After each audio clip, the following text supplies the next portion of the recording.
Hai semuanya, welcome to channel Mr. AM Solusi dengan saya Egit Hapsari dan tentunya dengan Mr. AM di sini. Kita tanya kabarnya terlebih dahulu ya. Halo, apa kabar nih Mr. AM? Ya, baik Mbak Egit Absari. Ketemu lagi kita ya pada channel yang luar biasa ini. Semangat. Semangat terus ya. Boleh diceritain ya, Mr. AM lagi di mana nih ceritanya? Berbatik dan rapi sekali nih. Saya sekarang sedang ada di Solo. Pulang Wah, kampung, Pulkam. Ya, tapi ada acara. Ini habis selesai, jadi masih pakai baju batik. Mbak, habis fitness ya kelihatannya ya. ini kebetulan masih hangat momentum pergantian tahun ya, Mr. AM. Oh, Nah, berarti yang mudik bukan Mr. AM aja nih. Biasanya kalau pergantian tahun, tahun baru Imlek gitu ya, wah banyak sekali ya miliaran warga keturunan Chinese gitu ya, bermundang-mundang pulang kampung gitu ya. Di sana gimana kemeriahannya terasa nggak? ya, jadi Gong Xi Fa Cai ya untuk seluruh warga keturunan Tionghoa ya. Semoga kita selalu diberikan sehat, ya, diberikan panjang umur dan diberikan rezeki, cuan. Wah, amin, Kyonghi ya. Selamat tahun baru kelinci gitu ya. Nah, Ya, ngomong-ngomong soal tahun baru, ini kan cukup berdekatan ya dengan pergantian tahun baru Masehi ya, Mr. AM ya. ya betul. Berarti belum terlambat ya buat kita merefleksi diri dan juga menyampaikan harapan-harapan kita nih di tahun Masehi dan tahun lunar yang baru ini. Iya, iya kebetulan ini berdekatan ya antara tahun baru Masehi dan tahun baru Tionghoa ya. Itu moga-moga lah dengan berdekatan ini ya kekuatan dunia ya bersatu ya. Itu karena kita melihatkan fenomena global saat ini kan penuh dengan ketegangan ya antara Amerika ya dengan China ya, antara Rusia ya dengan Eropa, dengan Amerika ya, begitu juga dengan China ya, begitu juga beberapa macam konflik ya yang lain kan. Nah, moga-moga dengan berdekatan tahun baru Masehi dengan tahun baru China ini ya bisa menjadi inilah inspirasi ya bagi semua pemimpin di dunia ya supaya kita bisa bersatu dunia ini. Cari solusinya ya, semuanya pasti ada solusinya ya. Sesuai dengan nama channel. Nah, itu. Kalau nggak tahu solusinya, ya mungkin saya bisa memberi kontribusi ya untuk solusinya. Nah, sebelum masuk ke solusi tentunya nggak akan ada solusi kalau tidak ada masalah ya, Mr. AM Iya. ya. Kira-kira masalah apa sih yang mencuri perhatian Mr. AM sepanjang tahun 2022? Kalau menurut saya ya sebenarnya dunia ini kan indah karena ada masalah ya. Gitu. Ya, baik itu masalah yang global maupun masalah yang mikro ya, makro maupun mikro. Namun ada beberapa masalah yang perlu menjadi perhatian kita ya, prioritas kita ya, terutama untuk bangsa dan negara saat ini, yaitu menjaga persatuan dan kesatuan. Ya, karena apa? Negara kita ini kan sangat heterogen ya, sangat heterogen ya. Jadi ada beberapa negara di dunia ini yang tidak seheterogen Indonesia ya, tapi mengalami perpecahan. Nah, oleh karena itu satu masalah ya yang harus dipikirkan secara konkret menjadi priority ya seluruh elemen bangsa adalah persatuan dan kesatuan ya. Jadi jangan karena sesuatu hal ya persatuan dan kesatuan ini dipertaruhkan ya atau dikorbankan. Ya. Itu menurut saya, Mbak Egit ya. Ngomong-ngomong persatuan dan kesatuan bangsa nih, ini ramai juga dibincangkan dan juga patut jadi perhatian karena kita tahu 2023 ini adalah tahun politik ya, Mr. AM, bener nggak sih? Wah, ya. Tahun politik ini biasanya dikaitkan dengan kampanye, dan kita belajar dari 2 kali pemilu sebelumnya ya, sayang sekali karena pemilu juga itu masyarakat jadi terpolarisasi gitu. Nah, untuk 2024 ini gimana pandangan Mr. AM? Apakah kita bisa gitu merekatkan kembali bangsa ini yang sudah terpolarisasi, sudah terlanjur terpolarisasi dari pemilu sebelumnya? Oh, saya rasa sangat bisa ya. Jadi justru apa yang telah lalu ya di tahun-tahun lalu ya itu bisa menjadikan pembelajaran, menjadikan evaluasi ya, menjadikan referensi untuk bangsa ini menjadi lebih kuat ya, karena memang banyak negara itu tumbuh menjadi besar ya, itu karena ada krisis ya, dan kita sudah mengalami beberapa macam krisis. Nah, jadi ini sangat baik sekali ya kalau dievaluasi, dan kita sudah melihat ya ada perubahan secara elit ya, itu di tingkat ya presiden ya, tingkat departemen ya, kementerian ya, ini kita sudah melihat ya, kemudian partai ya, itu juga cukup bagus untuk melihat masa lalu, merefleksi masa lalu, memperbaiki ke depan ini, dan suasananya saya lihat ya lebih terkendali lah ya, itu kita belajar dari masa lalu. Saya rasa seperti itu. Istilahnya what doesn't kill you makes you stronger gitu ya. Ya. Nah, jadi harusnya kita jadikan pembelajaran nih dari 2 pemilu lalu ini. Masa lalu itu adalah guru yang paling berharga ya, pengalaman kan. Betul sekali ya. Jadi sudah saatnya kita move on lah, lupakan yang lalu-lalu, kita song-song tahun politik yang semoga lebih baik dari pemilu sebelumnya. Iya, gitu. Kita song-song ya dengan semangat masa lalu ya.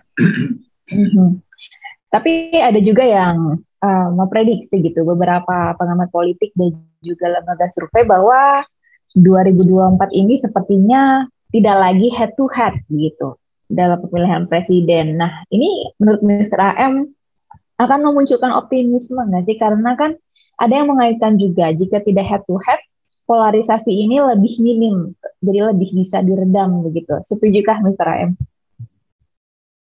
Kalau menurut saya ya permasalahannya itu bukan pada mau head to head ya, mau ada 3 calon atau 4 calon.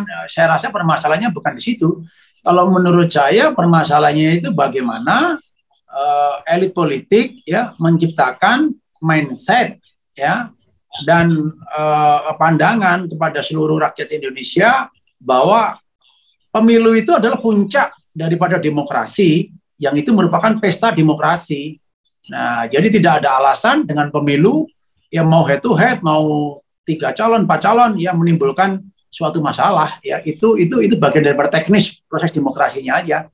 Tapi kalau mindset kita semuanya itu bersatu untuk kemajuan bangsa ini, ya pesta ini akan terselenggara dengan sangat-sangat objektif ya, sangat jujur, adil, dan akan bisa diterima oleh semuanya. Sehingga persatuan dan kesatuan itu tetap terpelihara. Itu puncaknya ya. Dan kita punya Pancasila, punya Undang-Undang Dasar 45, itu sakti sekali itu. Seluruh bangsa mengakuin itu, berkat itu Bhinneka Tunggal Ika ya, luar biasa itu. Dan Pancasila dan Undang-Undang Dasar. Ya. Nah, ngomong-ngomong soal konstitusi nih, Mr. AM, biasanya nih menjelang tahun politik ada aja ya yang nyentil-nyentil soal 2 periode, ditambah lagi 3 periode. Aduh, masih santer loh sampai sekarang ini. Pendapat Mr. AM gimana? Ini etikanya bagaimana sih menyinggung perihal periode kepresidenan menjelang tahun politik ini? Itu menurut saya hanya orang-orang koclok aja itu. Apa artinya tuh? Koclok itu orang yang akalnya sudah nggak jalan, ya, moralnya juga dipertanyakan, kemudian dia mau menang sendiri hanya untuk kepentingan dia sendiri, mengabaikan kepentingan yang lebih besar. Itu namanya koclok. Itu. Kita kan sudah jelas konstitusi, ya kan? Itu ya, bahwa diatur ya masa jabatan presiden ya 2 kali 5 tahun. Itu udah sangat bagus sekali ya. Kita ini jangan terjebak oleh hal-hal kepentingan kelompok ya, atau kepentingan golongan, perorangan apalagi ya, yang kepingin membuat bangsa ini menjadi pecah ya, bangsa ini menjadi ricuh, menjadi rusuh ya, akhirnya pecah. Jadi hati-hati, kita waspada dengan gerakan-gerakan seperti itu. Dan kalau kita melihat sejarah ya, ini kan kebetulan pergantian tahun, kita melihat sejarah ke belakang tahun demi tahun ya, itu contoh negara besar sekelas Amerika ya, masa jabatan presiden ya itu 2 kali 4 tahun. Bayangin, lebih cepat daripada masa jabatan di Indonesia ya. Dan itu timbul 2 kali 4 tahun, itu prosesnya ratusan tahun ya.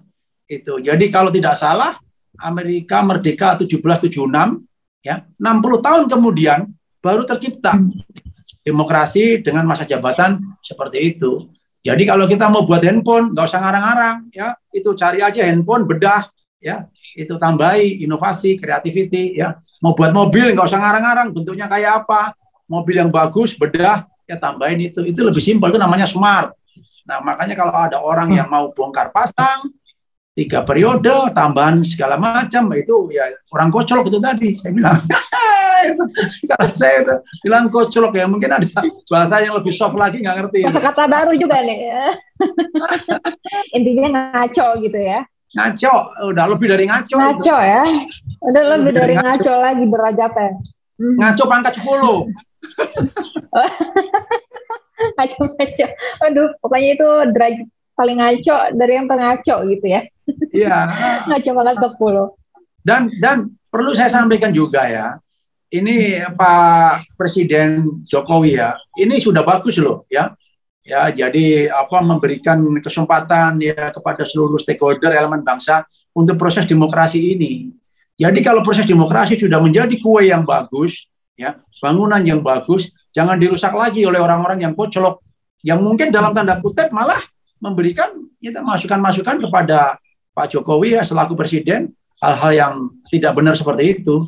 Nah ini akan mempertaruhkan ya persatuan dan kesatuan bangsa ini. NKRI harga mati, itu harus kita pertahankan. Sebenarnya dari pihak Presiden Joko Widodo juga kan sempat mengklarifikasi dengan tegas gitu ya. Bahkan Presiden Jokowi sempat mengatakan siapapun yang mengemukakan wacana 3 periode ini, artinya yang pertama menurut beliau ingin menampar muka saya, yang kedua ingin cari muka, dan yang ketiga ingin menjerumuskan. Nah, ini sudah cukup tegas gitu nih, bantahan ini. Iya, makanya kalau ada orang yang masih mengusulkan lagi, memberikan wacana, itu kan super koclok. Nah, super koclok sekarang tambah lagi. Pangkat 20. Pangkat 20 itu. Ya, itu bahaya ya. Orang-orang yang mengusulkan ini itu orang-orang bahaya. Ya, ini akan memperkeruh situasi dan nanti bisa menjadi desintegrasi bangsa, ya, akan menjadi perpecahan, ya. Jadi menurut saya itu sudah sangat bagus, ya, 2 kali 5 tahun, ya, yang diputuskan, ya, oleh para elit politik kita, ya, oleh pemerintah saat ini, ya, ini harus kita dukung, ya, seluruh elemen bangsa harus mendukung itu. Sebenarnya ini tuh siapa sih ya yang bermain api gitu, Mr. HM, kok bisa-bisanya ya digulirkan lagi nih bola panas ini? Oh, itu setiap saat pasti ada ya. Karena kan ini ada faktor pengaruh eksternal dan internal. Ya. Eksternal, bangsa mana sih yang senang melihat bangsa lain maju? Atau dalam tanda kutip kompetitornya. Ya kan? Coba kita mau fair saja. Ya kan? Mau nggak bangsa kita kalah pertumbuhannya dengan bangsa-bangsa di sekitar kita? Kan nggak mau kan? Nah, begitu juga yang lain, bangsa lain juga sama, nggak mau juga. Nah, oleh karena itu faktor eksternal ini harus kita perhatikan, ya. Otomatis akan banyak campur tangan dari pihak luar, ya, pihak asing yang ingin ya negara ini selalu dalam keadaan terpuruk. Nah, seperti itu. Yang kedua, faktor internal. Nah, faktor internal ini adalah orang-orang yang mempunyai kepentingan pribadi, kepentingan golongan, kepentingan kelompoknya, ya, untuk ya meraih ya sesuatu tanpa memperdulikan keutuhan bangsa dan negara. ya. Yang penting dia untung, ya, dia merasa dia bisa mendapatkan manfaat, ya nggak peduli dengan lainnya. Nah, ini orang-orang kocok ini, super kocok. Kocok lagi. Enak ini. Kocok pangkat 10, super kocok itu pangkat 20 ya. Aduh. Ini kok politik terus? Ya. Iya, nih karena iya. 2023 makin dekat, jadi kayak agak susah gitu ya kalau nggak ngomongin politik gitu ya. Betul. Makin panas ya, ya. Betul. Soalnya kemarin juga baru baca buah kabar gitu di koran gitu. Wacana ini tuh bukan cuma digulirkan dari partai politik aja, tapi juga dari ya quote and quote adalah seorang warga negara gitu yang mengajukan petisi ini ke MK gitu. Alasannya, Mr. AM, dengan pembatasan 2 periode ini, maka membatasi kandidat-kandidat yang unggul atau kompeten gitu. Wah, ini secara logika dari pandangan Mr. AM ini gimana alasannya gitu? Oke, kalau dari segi teknik ya, atau dari segi manajemen ya, atau dari, ya saya melihat dari segi manajemen ya, itu 2 kali 5 tahun itu waktu yang tepat. Karena apa? Seseorang kepingin membangun, ya itu bertingkat, bertahap, dan berlanjut. Ya, kalau waktunya terlalu mepet, ya baru dia bertahap, ya sudah habis. Nah, belum tentu bertingkat dan belum tentu berlanjut. Nah, jadi waktu 10 tahun ini mengakomodir 3-tiganya.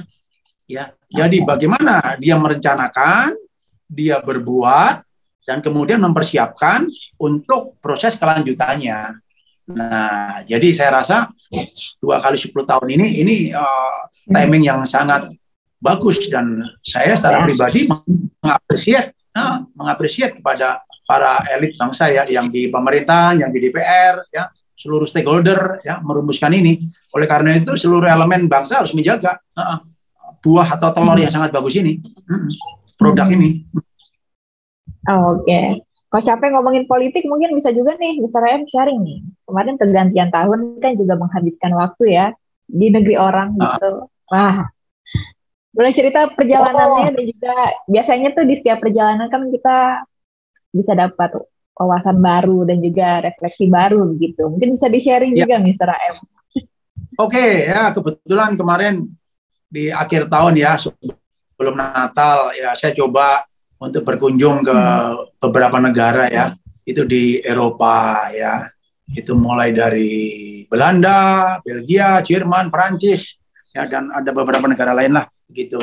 Namun secara umum saya melihat kondisi negara kita saat ini ya masih lebih bagus ya, dan cukup bagus ya saya bandingkan dengan situasi negara semaju Eropa ya. Itu apalagi mendekati musim dingin ya, jadi terasa sekali ya kehidupannya. Nah, dan saya juga melihat efek dari perang Rusia dan Ukraina itu sangat berpengaruh banget ya untuk kehidupan rakyat di Eropa ya, karena ada beberapa sumber energi ya yang tidak bisa tercukupi ya, misalnya saluran gas ya, itu dari Rusia ya, itu kemudian adanya gangguan-gangguan sumber energi lain ya, itu batu bara ya, kemudian suplai makanan ya, energi pangan ya, kan produk gandum terbesar kan Ukraina ya, itu jadi cukup mengganggu semua saya melihat. Dan kondisi bangsa kita alhamdulillah ya, saya melihat cukup bagus ya dibandingkan negara sekelas Eropa saat ini ya. Nah, di sana inflasi cukup tinggi ya, sehingga harga-harga melambung. Oleh karena itu daya beli masyarakatnya juga sangat terganggu ya, itu kelihatan sekali ya. Itu beberapa tempat-tempat yang mungkin dulu tempat untuk high class itu sepi ya. Sepi justru. Isinya orang-orang Indonesia, Ibu. Nah, ini malah orang-orang Indonesia nih yang banyak berdatangan ke sana Ya, kemudian juga tingkat kriminal juga naik, ya. Kemudian homeless, ya, para pengemis, ya, juga saya lihat naik, ya, di negara sekelas Eropa, ya. Jadi di mana-mana saya melihat ya banyak orang yang tidak punya rumah, ya, minta sana minta sini, ya. Kemudian kehidupan ekonomi juga saya melihat ya, terasa sekali lah, ya, perbedaannya sebelum COVID dulu, ya.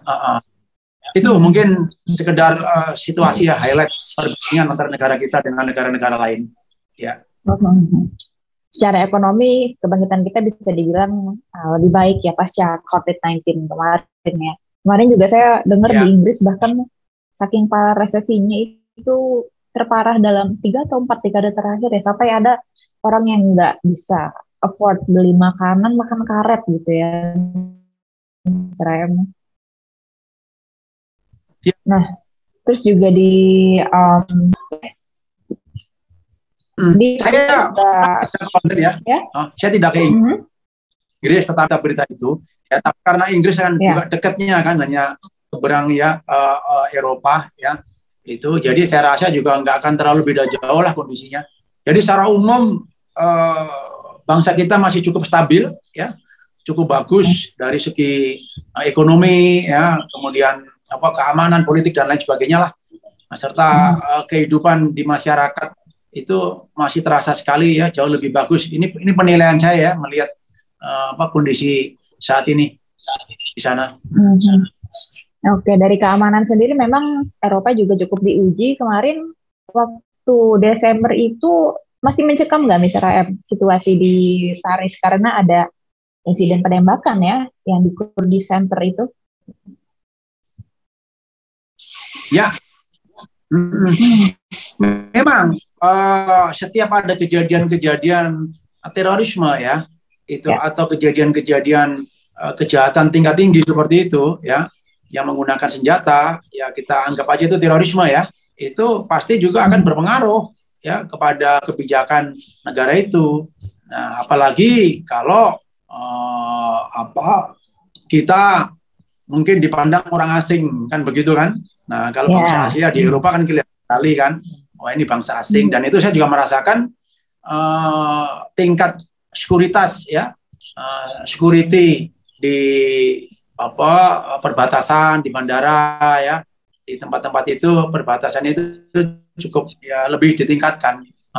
Jadi tidak semudah waktu keadaan normal-normal aja. Oke, nah mungkin begitu, ada harapan nih. Ya.